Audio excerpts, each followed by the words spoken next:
भीम ने कैसे किया दुशासन का वध? क्यों मारने के बाद उसका खून पीने लगे? दोस्तों, द्रौपदी के चीरहरण के बाद भीम ने एक प्रतिज्ञा ली थी। कुरुक्षेत्र के मैदान में भीम की वो प्रतिज्ञा पूरी होने का वक्त आ गया था। कुरुक्षेत्र के मैदान में जब पांडव और कौरव आमने सामने आए तो भीम गुस्से से लाल थे। वह दुशासन द्वारा द्रौपदी के चीरहरण और अपमान की बात भूल नहीं पाए थे।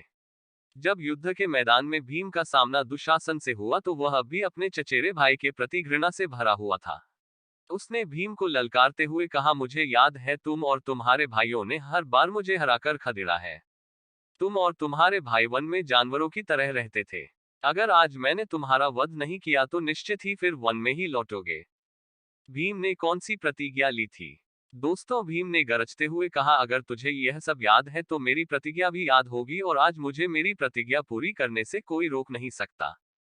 दरअसल चौपड़ के खेल में जब पांडव द्रौपदी को हार गए तो दुर्योधन के कहने पर दुशासन उन्हें भरी सभा में जलील करते हुए ले आया और चीरहरण करने लगा।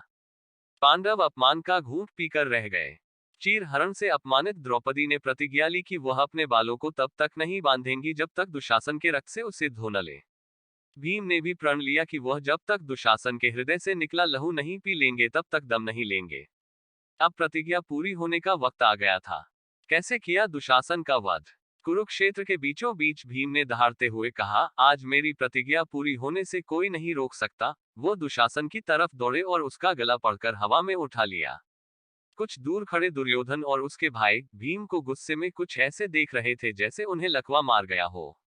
भीम ने दुशासन के शरीर को करीब 100 बार हवा में घुमाया और धरती पर जोर से पटक दिया। फिर उसका सीना फाड़ दिया और उससे हृदय से गर्म लहू का गुबार फट पड़ा। भीम ने लहू पीते हुए कहा, अब मेरी प्रतिज्ञा पूरी हो गई और द्रौपदी के अपमान का प्रतिशोध भी पूरा हो गया। वह अपने हाथों में दुशासन का रक्त लेकर द्रौपदी के पास पहुंचे और प्रतिज्ञा के मुताबिक द्रौपदी ने उस रक्त को अपने बालों में लगाया। इस तरह द्रौपदी का प्राण भी पूरा हुआ। दोस्तों, 98 पुत्रों का भीम ने किया वध। दुशासन की मौत के बाद कौरवों का साहस टूट गया। भीष्म पहले ही पराजित हो चुके थे।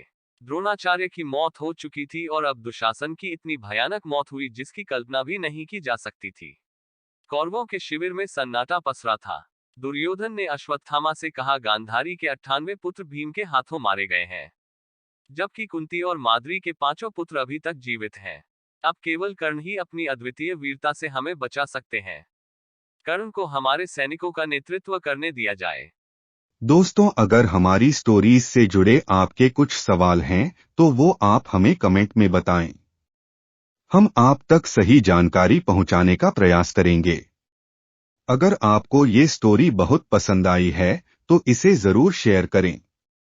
दूसरी मजेदार स्टोरीज के लिए हमारे चैनल JCG के स्टूडियो से जुड़ते रहें।